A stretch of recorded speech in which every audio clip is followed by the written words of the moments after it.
I once had a teacher who said that when we're teaching the parable of the lost son to Christians, we should place most of the focus on the oldest son. I wouldn't say that the oldest son requires more focus, for each character speaks something to us, but he does deserve a unique focus. When the youngest son returns, the older son is hard at work in the fields, like a faithful son should be. As he comes close to the house, he hears the music and the dancing of the celebration, and he asks the servant what's happening. When he finds out that the celebration is for his youngest brother, he is furious, and out of that anger, he refuses to celebrate the return of his brother. Even when the father comes out and pleads with him to join, the older son refuses, claiming to the father that all these years I have been slaving for you and never disobeyed your orders. Yet you never gave me even a young goat so I could celebrate with my friends. If we take away all of the religious analogies for just a moment and we picture ourselves in the place of the oldest son, I think that it is easy to understand where he's coming from. He has been faithful. He has been obedient. He has been slaving away in the fields all this time. He has done what he's supposed to do. He was living the model life while his younger brother went off and squandered their father's property on prostitutes. Fairness and justice would seem to dictate that the older brother be rewarded and the younger brother be punished. Instead, the youngest brother gets a party thrown in his honor? How unfair! I, I get it. I get the unease and anger and resentment of the older brother. But what the oldest brother doesn't realize is that he needs the unfairness of his father just as much as the youngest son does. Although the oldest brother has been in the presence of his father, he has not been living in alignment with the ways of his father.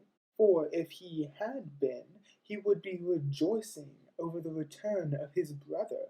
Instead, he disowns his brother just as his younger brother disowned their father.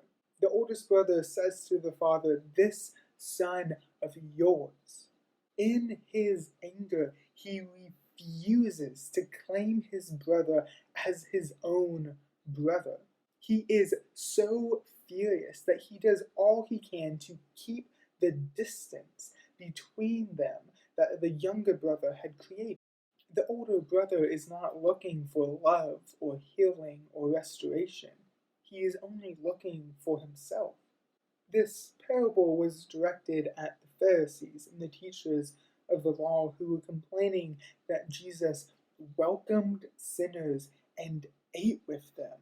Jesus created this character of the older brother to represent them.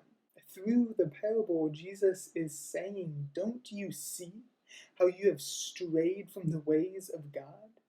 You might dwell and teach in the house of the Lord, but you do not dwell in or teach the ways of the Lord. You don't share God's heart or desires. Your only desires are for yourself." The father says to the oldest son, "You are always with me, and everything that I have is yours." He says that you have been doing my work, but you have not appreciated me. Everything that I have is yours, but you don't take advantage of it because you're too busy working to focus on a relationship with me. If you truly lived with me, you would understand why we have to celebrate and be glad, because this brother of yours was dead and is alive again. He was lost and is found. The father reminds the older son that his brother is back. His own flesh and blood has returned. Maybe the youngest son deserves punishment, but let's show him love. Yes, he decided to distance himself, but let's invite him back in. He thought that we were better off to him dead than alive, and in that process, he made himself dead to us. His death and his departure were things to mourn about. But he has returned and is once again alive to us, so we celebrate. As Christians, we read this parable and get to ask ourselves if we relate to the oldest brother. Are we anything like the Pharisees and teachers of the law that are complaining about Jesus welcoming and eating with sinners? Do we take verses out of context to make excuses on why we don't have to be nice to sinners? Do we make people look and talk and act like us before we will accept them into our community? Do we gossip about the sins of others so that we can ignore the fact that we are no longer living in the righteous ways of God ourselves? Do we question deathbed confessions because we refuse to celebrate the return of one of our siblings? Do we value the salvational process and steps of our traditions over the joy and celebration of someone that was once dead, now being alive? Have we gotten caught up in the actions and forgotten to align our hearts and our attitudes with the righteous ways of God? Do we cling on to this view of an angry God ready to strike down anyone who is unrepentant? Have we forgotten the words of the Lord from Hosea?